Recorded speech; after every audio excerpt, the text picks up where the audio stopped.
अब हिंदी विषय कक्षा 6 की पुस्तक बसंत का पाठ 2 बचपन सुनते हैं। डाइट बीकानेर के निर्देशन में इस पाठ का आलेखन किया गया है चंद्र प्रभा जी द्वारा और समीक्षा की है डॉक्टर विष्णु दत्त जी ने।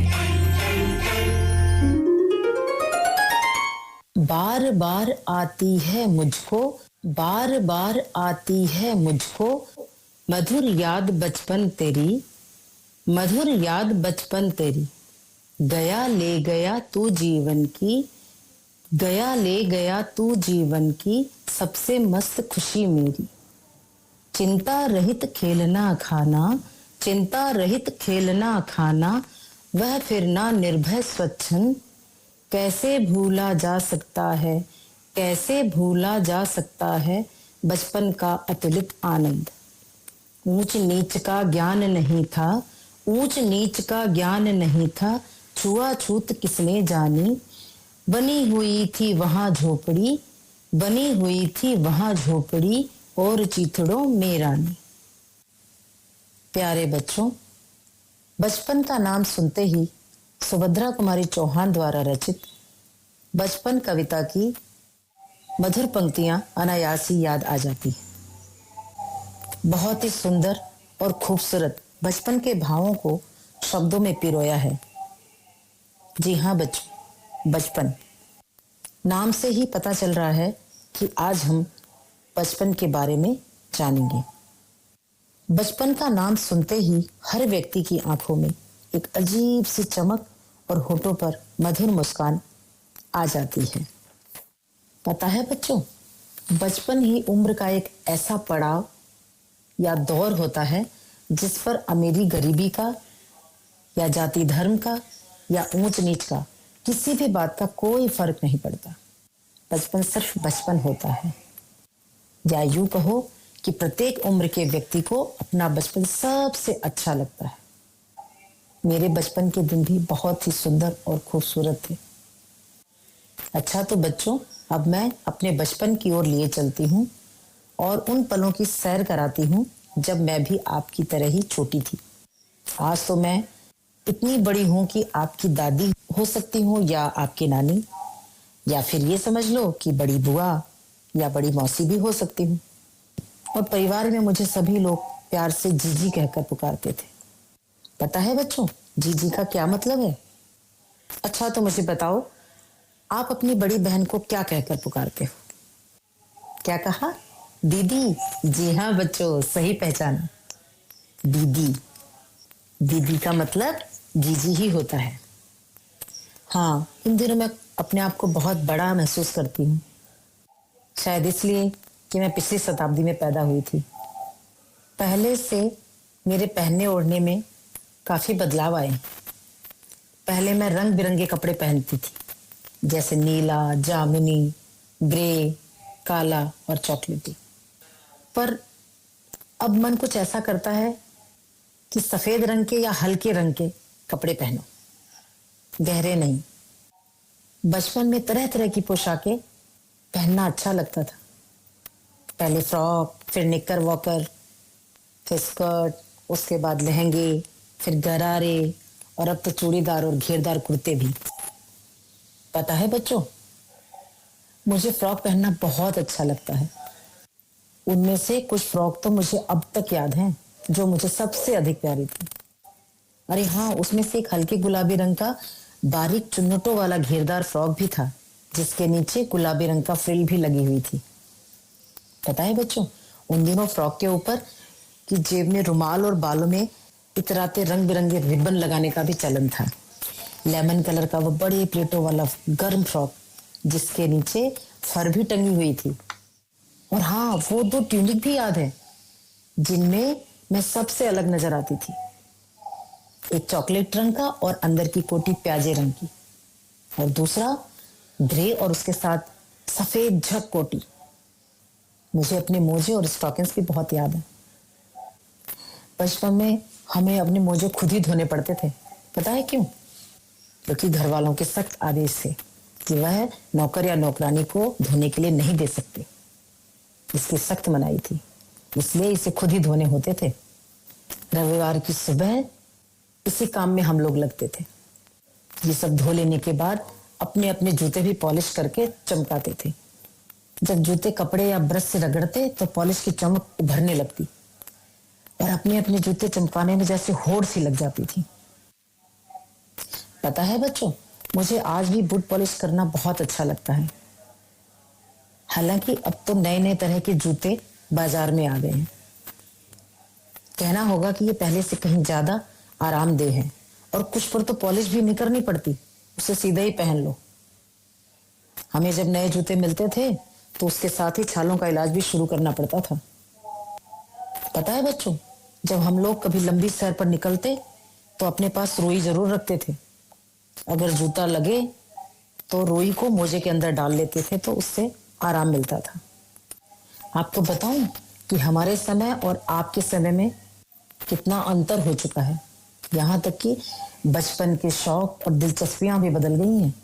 याद रहे, उन दिनों कुछ घरों में ग्रामोफोन थे, रेडियो और टेलीविजन तो होते ही नहीं थे। जहां हमारे बचपन की कुल्फी आइसक्रीम हो गई, वहीं हमारी कचौड़ी समोसा आपकी पैटीज में बदल गई। वैसे ही सहतूत, फालसे और खसखस के शरबत कोक पेप्सी में बदल गए। अच्छा, उन दिनों कोक नहीं मिलते थे, बल्कि लेमन विंटो मिलती थी। उन दिनों शिमला और नई दिल्ली में बड़े बच्चों को बेगर्स और डेविको रेस्तरां की चॉकलेट और पेस्ट्री मजा देने वाली होती थी और हम भाई बहनों की ड्यूटी लगती शिमला मॉल से ब्राउन ब्रेड लाने की। वैसे हमारा घर मॉल से ज्यादा दूर नहीं था, सिर्फ एक छोटी सी चढ़ाई और झट से गिरजा मैदान में पहुंच जाती थी और फिर वहां से एक उतराई उतरते ही बस मॉल के अंदर। कन्फेक्शनरी काउंटर पर तरह तरह की पेस्ट्री और चॉकलेट की खुशबू, ओहो, मन भावनी, मनमोहनी। आप तो कितनी भी चॉकलेट खरीद सकते हो, पर हमें तो सिर्फ हफ्ते में एक बार ही चॉकलेट खरीदने की छूट होती थी और सबसे ज्यादा चॉकलेट मेरे ही पास होती थी, क्योंकि मैं चॉकलेट लेकर कभी भी खड़े खड़े नहीं खाती थी। घर लौट कर आती और साइन बोर्ड पर रख देती थी और फिर रात के खाने के बाद बिस्तर पर लेटकर मजे ले लेके चॉकलेट खाती थी। और शिमला के फ्रूट काफल भी बहुत याद आते हैं। कुछ खट्टे, कुछ मीठे, तो कुछ बहुत ही मीठे होते थे। कुछ लाल, कुछ गुलाबी, रस भरे। कसमल सोचकर ही मुंह में पानी भर आया। अच्छा हाँ, उनमें से चेस्टनट एक और गजब की चीज, जिसे आग पर भूनकर फिर छिलके उतार कर मुंह में डालते, ओहो, डालते ही गजब का स्वाद आता था। चना जोर गरम बाबू मैं लाया मजेदार, चना जोर गरम, चना जोर गरम बाबू मैं लाया मजेदार, चना जोर गरम। एक वक्त था जब ये फिल्म का गाना चना जोर गरम उन दिनों स्कूल के हर बच्चे को आता था। चना जोर गरम और अनारदाने का वो खट्टा मीठा चूर्ण। हाँ, चने जोर गरम की पुड़िया जो तब थी वह अब भी कहीं कहीं नजर आती है। पुराने कागजों से बनाई हुई इस पुड़िया में पूर्ण रूप से हाथ का ही कमाल होता था। नीचे से तिरछी लपेटते हुए ऊपर से इतनी चौड़ी कि चने आसानी से हथेली पर पहुंच जाए। कुछ बच्चे पुड़िया पर तेज और चटपटा मसाला डलवाते थे। पूरा गिरजा मैदान में जब तक हम घूमते तब तक ये पुड़िया चलती रहती थी और एक एक चना पापड़ी मुंह में डालते और कदम उठाने में खास ही लय और रफ्तार आ जाती थी। चना पापड़ी खाते खाते चलने का आनंद ही कुछ और होता। छुटपन में हमने शिमला रिज पर बहुत मजे किए। वहां घोड़ों की सवारी करने में बहुत अच्छा लगता था। वैसे शिमला के हर बच्चे को कभी न कभी ये मौका मिल ही जाता था, पर पता नहीं क्यों हम घोड़ों को कुछ का समझते थे और उन पर हंसते थे। इससे ही तो बचपन कहते हैं, बिना किसी बात के हंसना। और जहां एक और शाम को रंग बिरंगे गुब्बारे, तो वहीं दूसरी ओर पास में जाखू का पहाड़ और उसी के पास ऊंचा एक चर्च। और जब चर्च की घंटियां बजती तो दूर दूर तक उनकी गूंज फैल जाती। ऐसे लगता जैसे इसके संगीत से प्रभु यीशु स्वयं कुछ हम लोगों से कह रहे हैं। सामने नीले आसमान पर सूर्यास्त हो रहा है। गुलाबी सुनहरी धारियां नीले आसमान पर फैल रही हैं और दूर दूर फैले पहाड़ों के शिखर गहराने लगे और देखते ही देखते बत्तियां टिमटिमाने लगती थी, रोशन हो जाती थी। जिस पर की रौनक और माल की दुकानों की चमक ये तो कहने ही क्या। स्कैंडल पॉइंट की भीड़ से उभरता कोलाहल बहुत अच्छा लगता था। सर्वर स्कैंडल पॉइंट के ठीक सामने उन दिनों एक दुकान हुआ करती थी जिसके शोरूम में शिमला कालका ट्रेन का मॉडल बना हुआ था। अच्छा बच्चों, ये बताओ, रेलगाड़ी में बैठना अच्छा लगता है ना? अरे वाह, मुझे भी बहुत अच्छा लगता है। उसकी सीटी और छुक छुक की आवाज मुझे बहुत पसंद है। ऐसा लगता है मानो सीटी बजा बजा कर हमें अपने पास बुला रही हो। और फिर यदि बच्चों की छोटे छोटे डिब्बे वाली रेलगाड़ी हो तो कहना ही क्या। इसकी पटरियां, उस पर खड़ी छोटे छोटे डिब्बों वाली एक ट्रेन, एक और लाल टीन की छत वाला स्टेशन और सामने सिग्नल देता खंबा, थोड़ी थोड़ी दूर पर बनी हुई सुरंगें किसी भी बच्चे का मन मोह लेती हैं। पता है बच्चों, पिछली सदी में तेज रफ्तार वाली गाड़ी वही थी। कभी कभी दूर आसमान में हवाई जहाज भी देखने को मिलता। दिल्ली में जब भी उनकी आवाज आती तो हम बच्चे उन्हें देखने के लिए बाहर दौड़ पड़ते। तभी बहुत दूर एक भारी भरकम पक्षी उड़ा जा रहा है, पंख फैलाकर, और देखते ही देखते वो गायब हो जाता। उसकी स्पीड ही इतनी तेज लगती थी।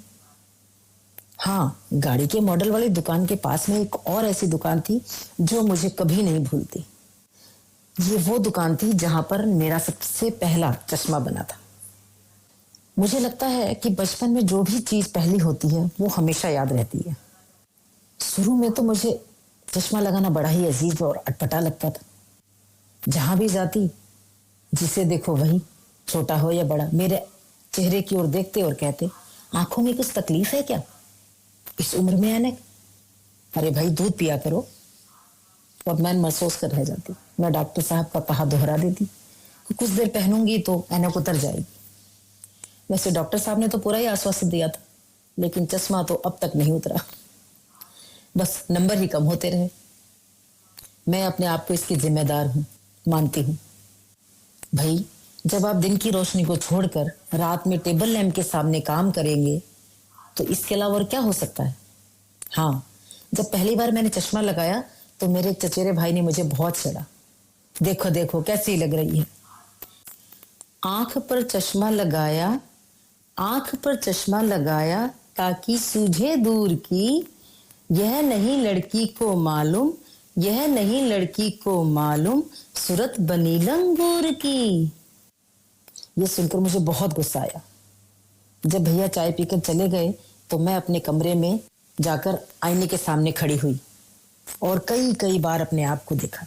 कभी ऐनक उतारती तो कभी पहनती और बार बार ऐसा करके देखती। फिर मैंने अपने भाई की टोपी सिर पर रखी तो कुछ अजीब लगा, फिर अच्छा भी लगा। यह तो तब की बात है जब मैं छोटी थी। अब तो चेहरे के साथ ये चश्मा भी घुल मिल गया है। अब तो कभी उतरा हुआ होता है चश्मा तो चेहरा बिल्कुल खाली खाली सा लगता है। मुझे याद आ गया वो टोपा, काले फ्रेम का चश्मा और लंगूर की सूरत। हंसी आती है अब तो। हाँ, इन दिनों शिमला में मैं सिर पर टोपी लगाना पसंद करती हूँ। कहाँ दुपट्टों का ओढ़ना और कहाँ सरल सुंदर रंग बिरंगी हिमाचली टोपियां। मैंने बहुत सारी रंग बिरंगी टोपियां इकट्ठी कर रखी है। अच्छा तो बच्चों, कैसा लगा मेरा बचपन?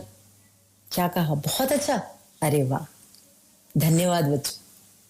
उम्मीद करती हूँ कि आप लोग भी अपने बचपन को अच्छी तरह जिएंगे और खुश रहेंगे। साथ ही मेरी 2 बातें अवश्य याद रखना। बचपन की मस्ती करते हुए पहली बात, कभी किसी के मन को दुखी नहीं करना, और दूसरी बात, सभी की भावनाओं का आदर और सम्मान करना। आशा करती हूँ कि मस्ती के साथ इन बातों का अवश्य ध्यान रखेंगे। अच्छा बच्चों, अब चलती हूँ, फिर आपसे मिलती हूँ कुछ नई जानकारी लेकर। तब तक के लिए विदा। धन्यवाद। जय हिंद। तो चंद्र प्रभा जी ने बचपन के बारे में हमें कितना कुछ बताया। आप भी अपने मम्मी पापा से पूछना वह कौन सी चीजें हैं जो उनके बचपन में थी पर आज बिल्कुल बदल गई हैं। बचपन को हर दिन जीते जाओ, खेलो कूदो नाचो गाओ, पढ़ते जाओ और आगे बढ़ते जाओ।